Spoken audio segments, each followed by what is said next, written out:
Hello friend, कैसे हैं आप? उम्मीद है कि आप सब अच्छे हैं, आप लोग की तैयारी अच्छी चली। ठीक है, तो आज हम एक टॉपिक लेकर आए हैं, पर्यावरण एवं विज्ञान। इसमें टोटल 1000 MCQ है, जो आप लोग के लिए एग्जाम पॉइंट्स बहुत ही इंपॉर्टेंट है। ठीक है, और ये हम 4 से 5 वीडियो आप लोग को क्लियर कर दें। टोटल कितने MCQ है? 1000 MCQ है। ठीक है दोस्त, चलिए तो स्टार्ट करते हैं। इसमें हम फटाफट आपको आंसर बताते जाएंगे। ठीक है आप लोग, और इसका PDF हम टेलीग्राम पर दे देंगे। ठीक है, चलिए तो स्टार्ट करते हैं हम लोग क्वेश्चन नंबर फर्स्ट।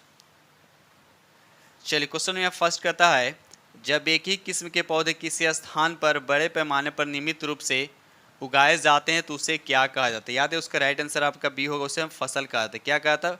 फसल कहा जाता है। ठीक है, चलिए ये रहा अगला प्रश्न। क्वेश्चन नंबर 2 कहता है, राइजोबियम नामक जीवाणु किस फसल के जड़ों में पाए जाने वाले ग्रंथियों में उपस्थित रहते हैं? तो याद रखिए, इसका राइट आंसर आपका बी होगा, जितने भी फलीदार पौधे का मतलब हो गया जितने, जैसे पल्स प्लांट वाले दाल वाले पौधे जितने होते हैं उसके जड़ों में पाए जाते हैं। ठीक है, चलिए क्वेश्चन नंबर 3 कहता है, ग्रीष्म ऋतु में लगाए जाने वाले फसल कौन सी है?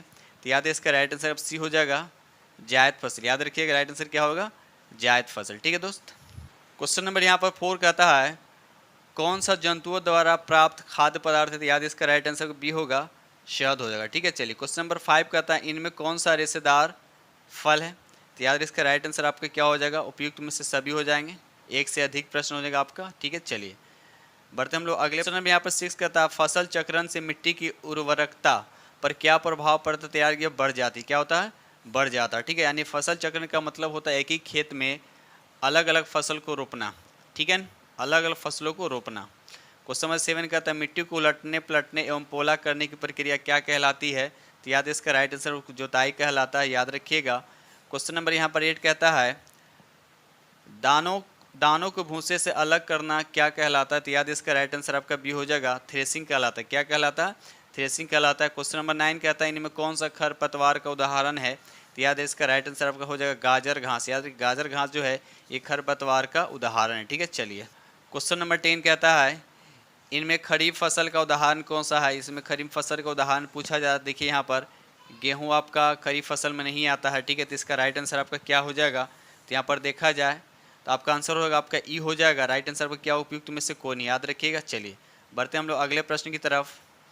क्वेश्चन नंबर 11 का था, फसल से अनाजों को अलग करने की प्रक्रिया को क्या कहा जाता है? तो याद रखिएगा, उसको दौनी कहा जाता है। ठीक है, क्या कहा था? दौनी कहा जाता है। जो गांव देहात के लोग होंगे तो उनको दौनी समझ में आता होगा कि दौनी क्या होता है। ठीक है, क्वेश्चन नंबर 12 कहता है, ऋतु के आधार पर निम्न में से कौन सा फसल सबसे कम प्रचलित है? तो याद इसका राइट आंसर आपका सी होगा, मिश्रित फसल। याद रखिएगा, मिश्रित फसल। क्वेश्चन नंबर 13 कहता है, सैल कण और ह्यूमस के मिश्रण को क्या कहते हैं? तो याद रखिए, इसका राइट आंसर आपका ई हो जाएगा, अनुपयुक्त में से कोई नहीं। राइट आंसर क्या होगा? उपयुक्त में से कोई। देखिए दोस्तों, हम यहाँ फटाफट आंसर आपको बता रहे हैं। ठीक है, आप लोग जितना हो कम समय में ज़्यादा से ज़्यादा रिवीजन हो, यानी कम समय में ज़्यादा से ज़्यादा क्वेश्चन कर रहे हैं। ठीक है, चलिए क्वेश्चन नंबर 14 कहता है, कुतरने में सहायता करने वाले दांत निम्न में से कौन सा? तो याद रखिएगा, इसका राइट आंसर आपका ए होगा, कृदंत। याद रखिएगा। चलिए क्वेश्चन नंबर यहाँ पर 15 कहता है, निम्न विकल्पों में कौन सा फलदार फसल है? फलदार फसल आपको बताने, तो याद रखिएगा यहाँ पर राइट आंसर आपका ए हो जाएगा, नींबू हो जाएगा। ठीक है, चलिए बढ़ते हम अगले प्रश्न की तरफ। क्वेश्चन नंबर यहाँ पे 16 कहता है, निम्न विकल्पों में से कौन सिंचाई के लिए जल का स्रोत नहीं है? तो याद रखिए, इसका राइट आंसर आपका ए हो जाएगा, साइफन जो है ये आपका जल का स्रोत नहीं है। ठीक है, चलिए बढ़ते हम लोग अगले प्रश्न की तरफ। क्वेश्चन नंबर 17 कहता है, 1 लीटर जल जिसका तापमान 0 डिग्री हो तथा 1 लीटर जल जिसका तापमान 40 डिग्री हो को आपस में मिला दे तो पूरे जल का तापमान कितना होगा? तो याद रखिए, इसके राइट आंसर आपका सी हो जाएगा, 10 और 40 के बीच होगा। याद रखिए, 10 और 40 के बीच होगा। इसका टेम्परेचर क्या होगा? इंक्रीज होगा, और 40 वाले टेम्परेचर क्या होगा? डिक्रीज होगा। जब उसको मिलाएंगे तो उसका टेम्परेचर 10 और 40 के बीच रहेगा। चलिए क्वेश्चन नंबर यहाँ पे 18 कहता है, वर्मी कंपोस्ट में क्या प्रयोग आता है? तो याद रखिए, इसका राइट आंसर सी हो जानी केंचुआ। याद रखिएगा, केंचुआ। बढ़ते हम लोग अगले प्रश्न की तरफ।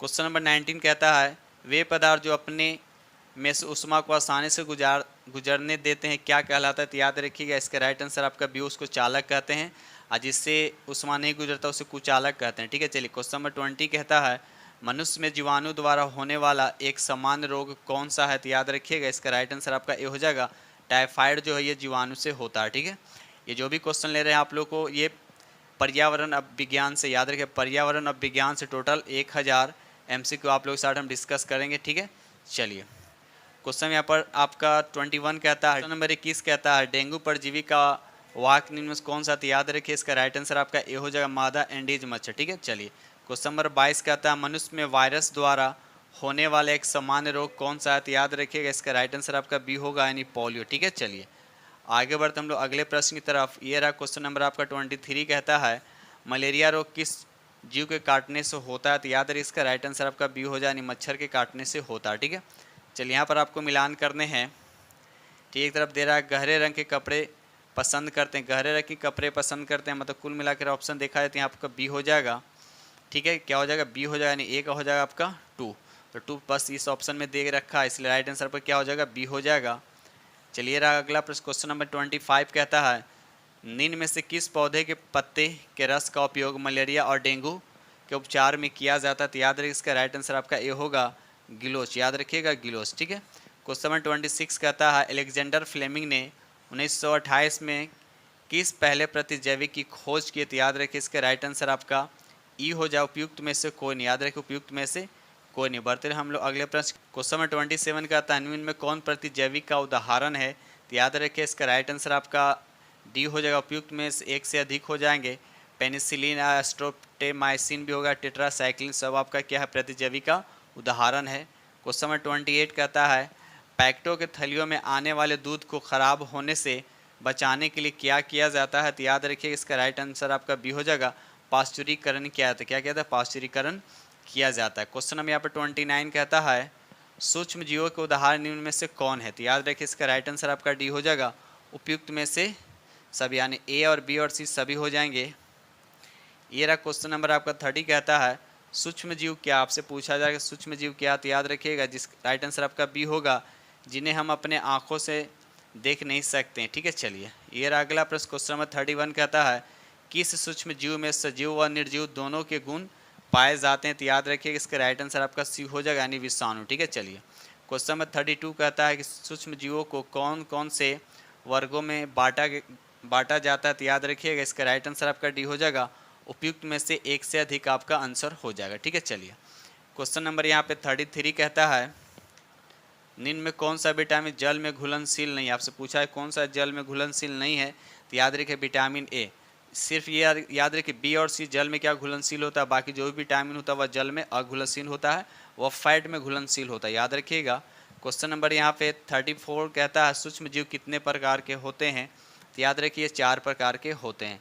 क्वेश्चन नंबर 35 कहता है निम्न में एक कोशिकीय जीव कौन सा है, तो याद रखिएगा यहाँ पर राइट आंसर आपका ये हो जाएगा, अमीबा जो है एक कोशिकीय जीव है। ठीक है, चलिए क्वेश्चन यहाँ 36 कहता है कवक क्या, आपसे पूछा है कवक क्या, तो याद रखिएगा इसका राइट आंसर आपका डी हो जाएगा, उपयुक्त में से एक से अधिक आपका राइट आंसर होगा। ठीक है, चलिए क्वेश्चन नंबर 37 कहता है गाय में खुर पक्का और मुंह पक्का रोग किससे होता है, तो याद रखिए इसका राइट आंसर आपको बताना है, बी हो जाएगा, यानी वायरस के कारण होता है।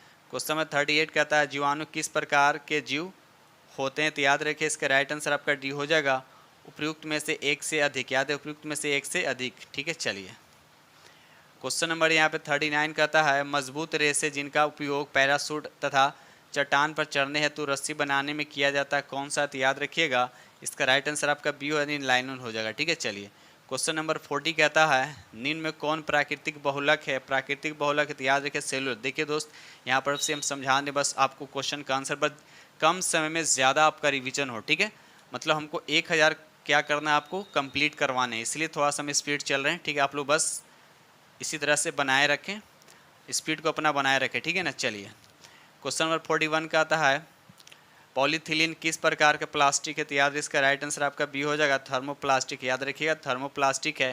क्वेश्चन नंबर 42 का आता है सेलुलोज का शुद्ध रूप क्या, तो याद रखिए इसका राइट आंसर आपका ए हो यानी कागज़ हो जाएगा। ठीक है, चलिए बढ़ते हम लोग अगले प्रश्न की तरफ।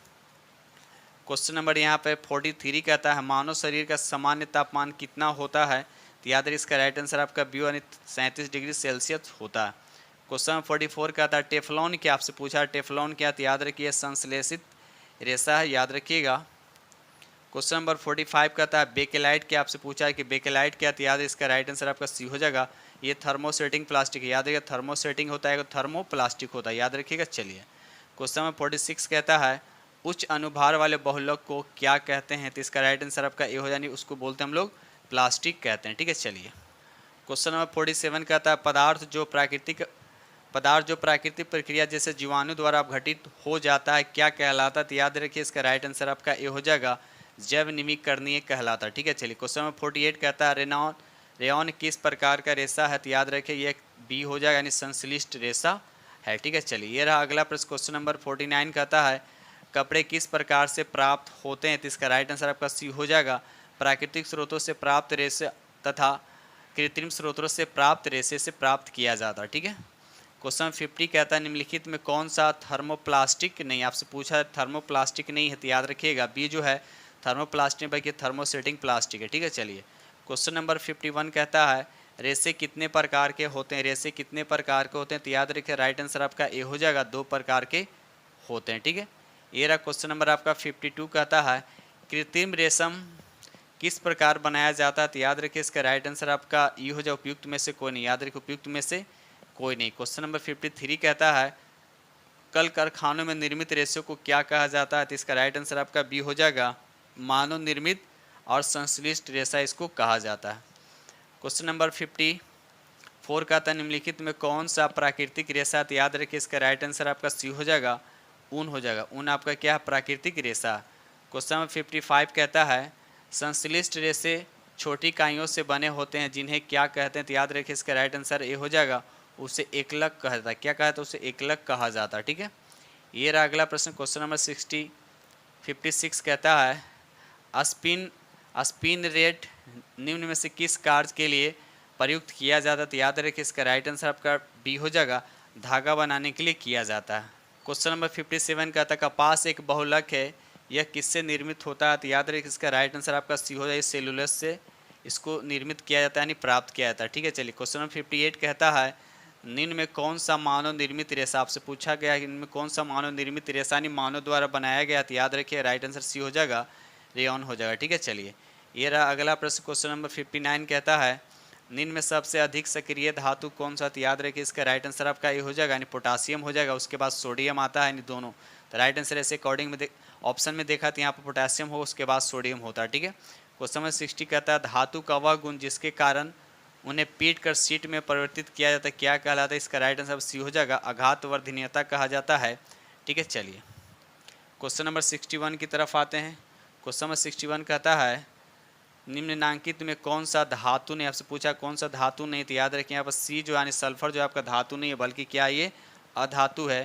क्वेश्चन नंबर 62 कहता है धातुओं के किस गुण के कारण उन्हें तार खींचे जाते हैं? तो याद है उसको बोलते हैं, उसको क्या बोलते हैं? डक्टाइल बोलते हैं, जिसको यहाँ पर हो जाएगा आपका आंसर ए हो जाएगा, लचीलापन हो जाएगा यानी तन्यता। ठीक है, याद रखिए तन्यता इसको डक्टिलिटी भी बोला जाता है। ठीक है, चलिए आगे बढ़ते हम लोग। क्वेश्चन नंबर 63 कहता है निम्नलिखित में किस धातु को चाकू से काटा जाता है? ये बिल्कुल इजी क्वेश्चन, याद रखिएगा। सोडियम को भी काटा जाता है और पोटेशियम को भी काटा जाता है, याद रखिएगा। चलिए क्वेश्चन में यहाँ पे 64 का सबसे अधिक सक्रिय अधातु कौन सा? तो याद रखिए इसका राइट आंसर आपका बी हो जाए, यानी फास्फोरस। ठीक है, क्वेश्चन नंबर 65 कहता है निम्न में कौन सा धातु जो द्रव अवस्था में पाया जाता है? द्रव अवस्था में धातु पूछे, याद है पारा आपका राइट आंसर हो जाएगा। दोस्तों फटाफट चल रहे हैं, ठीक है, स्पीड थोड़ा चलेंगे तब 1000 क्वेश्चन आप लोग को हम कंप्लीट करा पाएंगे 2-3 दिन में, यानी 2-4 वीडियो में आप लोग कंप्लीट हो जाएगा। चलिए क्वेश्चन में 66 कहता है एक उच्च आघातवर्ध धातु जिसका उपयोग खाद्य पदार्थों को पैक करने में किया जाता है, आपको बताना है इसका राइट आंसर क्या होगा? तो याद इसका राइट आंसर का ए हो जाएगा, एल्युमिनियम। याद रखिएगा एल्युमिनियम हो जाएगा।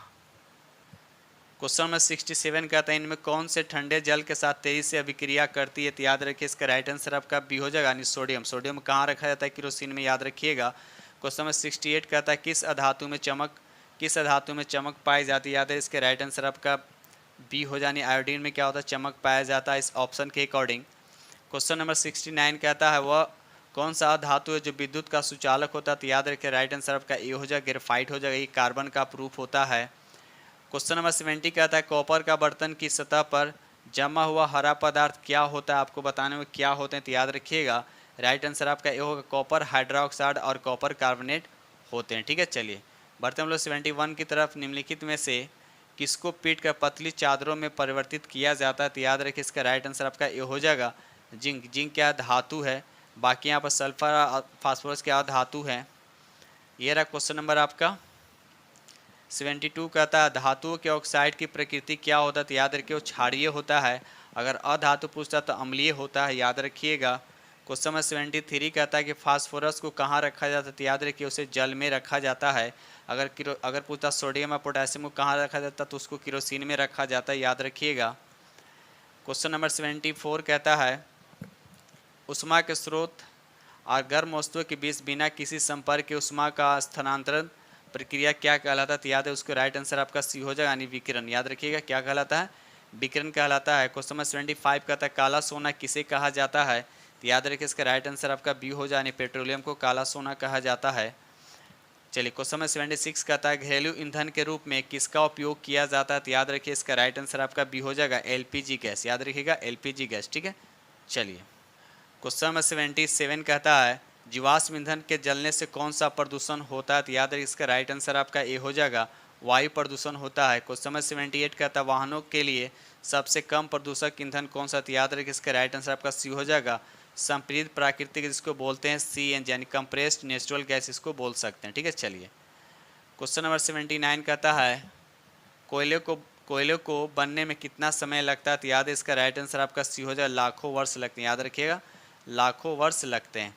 क्वेश्चन नंबर 80 कहता है एक गहरे रंग का अप्रिय गंध वाला पदार्थ निम्न में से कौन है, तो याद रखिए इसका राइट आंसर आपका ए हो जाएगा, पेट्रोलियम, ठीक है। चलिए ये रहा अगला प्रश्न। क्वेश्चन नंबर यहाँ पर 81 कहता है निम्न में कौन सा पदार्थ जीवाश्म ईंधन है, तो याद रखिए इसका राइट आंसर आपका ई हो जाएगा, उपयुक्त में से एक से अधिक या उपयुक्त में से कोई नहीं, इसका राइट आंसर हो जाएगा, ठीक है। चलिए क्वेश्चन नंबर यहाँ पर 82 कहता है इनमें कौन सा संसाधन क्षय होने वाला नहीं है, तो याद रखिए इसका राइट आंसर आपका ई हो जाए, उपयुक्त में से कोई नहीं, उपयुक्त में से कोई नहीं, इसका राइट आंसर हो जाएगा। चलिए क्वेश्चन नंबर यहाँ पे 83 कहता है प्राकृतिक गैस में मुख्यतः कौन सी गैस होती है, तो याद रखिए इसका राइट आंसर आपका ए हो जाएगा, यानी मीथेन हो जाएगा, ठीक है। चलिए क्वेश्चन नंबर 84 कहता है पेट्रोलियम का कौन सा उत्पाद सड़क निर्माण हेतु उपयोग किया जाता है, तो याद है इसका राइट आंसर आपका सी हो, यानी बिटुमेन। याद रखिए बिटुमेन का उपयोग जो है सड़क निर्माण हेतु उपयोग किया जाता है। क्वेश्चन नंबर 85 की तरफ क्वेश्चन 85 कहता है कि वे पदार्थ जो जल कर ऊर्जा प्रदान करता है उसे क्या कहते हैं, तो याद रखिए इसका राइट आंसर आपका सी हो जाए, उसे ईंधन कहते हैं। क्वेश्चन नंबर 86 कहता है निम्न में कौन प्राकृतिक संसाधन नहीं, तो याद रखिए प्लास्टिक जो है ये प्राकृतिक संसाधन नहीं है, ठीक है। चलिए आगे बढ़ते हैं अगले प्रश्न की तरफ। यह रहा क्वेश्चन नंबर आपका 87 कहता है जीवाश्म ईंधन किसे कहते हैं, याद रखिए जीवाश्म ईंधन किसे कहते हैं, तो याद रखिए इसका राइट आंसर आपका ये हो जाएगा जो सजीव प्राणियों के मृत अवशेषों से बना उसे जीवाश्म ईंधन कहते हैं। क्वेश्चन नंबर यहाँ पे 88 कहता है लाल तप्त कोक पर जलवाष्प प्रवाहित करने से कार्बन मोनोऑक्साइड एवं हाइड्रोजन गैस का मिश्रण प्राप्त होता है, इसे क्या कहा जाता है, तो याद रखिए इसका राइट आंसर आपका बी हो जाए, इसे जल गैस कहा जाता है। क्या कहता है, जल गैस कहा जाता है। क्वेश्चन नंबर 89 कहता है समाप्त होने वाला निम्न में कौन प्राकृतिक संसाधन है, तो याद रखिए इसका राइट आंसर आपका डी हो जाएगा, उपयुक्त में से सभी। वन भी समाप्त हो सकते हैं, वन्य जीव भी समाप्त होते हैं, खनिज भी समाप्त हो सकता है। क्वेश्चन नंबर 90 कहता है तेल में लगी आग को किस अग्निशामक द्वारा बुझाया जाता है, तो याद रखिए इसका राइट आंसर आपका बी हो जाएगा, कार्बन डाइऑक्साइड। याद रखिएगा। चलिए क्वेश्चन नंबर 91 कहता है निम्न में दहन के लिए क्या आवश्यक है, तो याद रखिए इसका राइट आंसर आपका ए हो जाए, हवा जरूरी है, ठीक है। चलिए क्यों कहता है किसी पदार्थ के दहन का पोषक पदार्थ है, तो याद रखिए इसका राइट आंसर आपका सी हो जाएगा, ऑक्सीजन। किसी भी चीज़ को जलने के लिए ऑक्सीजन की जरूरत पड़ता है, ऑक्सीजन क्या करता है, सपोर्टिंग करता है। क्वेश्चन नंबर 93 कहता है विद्युत उपकरणों में लगी आग बुझाने के लिए सबसे अच्छा अग्निशामक कौन है, तो याद रखिए इसका राइट आंसर आपका बी हो जाए, कार्बन डाइऑक्साइड। याद रखिएगा। चलिए ये रहा अगला प्रश्न। क्वेश्चन नंबर यहाँ पे 94 कहता है कि निम्नलिखित में कौन दहनशील पदार्थ है, तो याद रखिए इसका राइट आंसर आपका ई हो जाएगा, उपयुक्त में से कोई नहीं, उपयुक्त में से कोई जो आपका दहनशील पदार्थ नहीं है। क्वेश्चन नंबर 95 का निम्न में कौन स्वतः दहन का उदाहरण है, तो याद रखिए श्वेत फास्फोरस जो होता है ये स्वतः दहन का उदाहरण, ठीक है। चलिए बढ़ते हम लोग अगले प्रश्न की तरफ। चलिए क्वेश्चन में यहाँ पर 96 कहता है निम्नलिखित में कौन सा अदहनशील पदार्थ है, आपसे ये पूछा गया, तो याद रखिए इसका राइट आंसर आपका ई हो जाएगा, ठीक है। क्वेश्चन नंबर 97 कहता है लकड़ी का जलना किस प्रकार का दहन का उदाहरण है, तो याद रखिए इसका राइट आंसर आपका ये हो जाए मंदन दहन। याद रखिएगा मंदन मानी मंद दहन का उदाहरण है, ठीक है। चलिए ये रहा अगला प्रश्न। क्वेश्चन नंबर यहाँ पर 98 कहता है दहन की क्रिया के लिए निम्न में कौन सी शर्त आवश्यक है, तो याद रखिए इसका राइट आंसर आपका बी हो जाएगा पदार्थ के ज्वलन ताप की प्राप्ति। याद रखिए पदार्थ के ज्वलन ताप की प्राप्ति। क्वेश्चन नंबर 99 कहता है वह ताप जिस पर कोई पदार्थ जलना शुरू करता है क्या कहलाता है? तो याद रखिए इसका राइट आंसर आपका ए हो जाएगा, उसे ज्वलन ताप कहते हैं। चलिए रहा क्वेश्चन नंबर आपका 100 कहता है ईंधन का औष्णीय मान का मात्रक होता है। याद ईंधन का औष्णीय मान का मात्रक क्या होता है? तो याद रखिए इसका राइट आंसर आपका बी हो जाएगा। चलिए आगे बढ़ते हम लोग। क्वेश्चन नंबर 101 कहता है मोमबत्ती का ज्वाला का मध्य भाग कैसा दिखाई देता है? तो याद है इसका राइट आंसर आपका बी हो, यानी पीला दिखाई देता है। चलिए रहा क्वेश्चन नंबर 102 कहता है निम्न में किस ईंधन का औष्णीय मान सबसे अधिक होता है? तो याद रखिए हाइड्रोजन का औष्णीय मान सबसे ज़्यादा होता है, याद रखिएगा। क्वेश्चन नंबर 103 कहता है निम्न में कौन विस्फोट का उदाहरण है? इसका राइट आंसर आपका सी हो जाए, यानी पटाखा जो है, पटाखा का दहन जो विस्फोट का उदाहरण है। चलिए क्वेश्चन नंबर 104 कहता है निम्न में कौन अज्वलनशील पदार्थ है? तो याद रखिए उपयुक्त में से एक से अधिक, यानी यहाँ पर कोई अज्वलनशील पदार्थ, सब यहाँ पर क्या अज्वलनशील पदार्थ, लोहा भी है, पत्थर भी है और बर्फ भी, ठीक है। चलिए क्वेश्चन नंबर 105 कहता है, इसलिए इसका राइट आंसर आपका क्या हो जाएगा? 104 का डी हो जाएगा। क्वेश्चन नंबर 105 कहता है ज्वाला में कितने क्षेत्र होते हैं? याद ज्वाला में कितने क्षेत्र होते हैं? याद रखिएगा 3 क्षेत्र होते हैं, ठीक है। बढ़ते हम लोग अगले प्रश्न की तरफ। ये रहा क्वेश्चन नंबर 106 कहता है वनों को समाप्त करने को क्या कहते हैं? तो याद रखिए इसका राइट आंसर आपका बी हो जाएगा, वनो उन्मूलन कहा जाता है, याद रखिएगा। चलिए क्वेश्चन नंबर 107 कहता है जंतु जिनकी संख्या एक निर्धारित स्तर से कम होती जा रही है तथा वे विलुप्त हो सकते हैं, वे क्या कहलाते हैं? तो याद रखिए इसका राइट आंसर आपका सी होगा, संकटापन्न जंतु, यानी संकटापन्न जंतु उसको कहा जाता है, याद रखिएगा। ये रहा क्वेश्चन नंबर 108 कहता है भारत में कुल बाघ संरक्षित क्षेत्रों की संख्या कितनी है? तो याद है इसका राइट आंसर आपका बी हो जाएगा, मतलब 54 हो जाएंगे। क्वेश्चन नंबर 109 कहता है वनों उन्मूलन का मुख्य कारण क्या है? तो याद है इसका राइट आंसर आपका ई हो जाएगा, उपयुक्त में से एक से अधिक या उपयुक्त में से कोई नहीं, इसका राइट आंसर हो जाएगा। क्वेश्चन नंबर यहाँ पे 110 कहता है प्राकृतिक आवास का वन्य प्राणी संरक्षण किसमें किया जाता है? तो याद रखिए इसका राइट आंसर आपका ए हो जाएगा, इन सीटू में, याद रखिए इन सीटू, ठीक है। चलिए क्वेश्चन नंबर 111 कहता है वह क्षेत्र जिसमें जंतु अपने प्राकृतिक आवास में संरक्षित होते हैं क्या कहलाता है? तो याद रखिए इसका राइट आंसर आपका ए हो जाए, वो अभयारण्य कहलाता है। क्या कहलाता है? अभयारण्य कहलाता है। चलिए क्वेश्चन नंबर यहाँ पे 112 कहता है गर्म पिंड से ठंडे पिंड में ऊष्मा का स्थानांतरण क्या कहलाता है? तो याद है इसका राइट आंसर आपका ए हो जाए, चालन कहलाता है। क्या कहलाता है? चालन कहलाता है।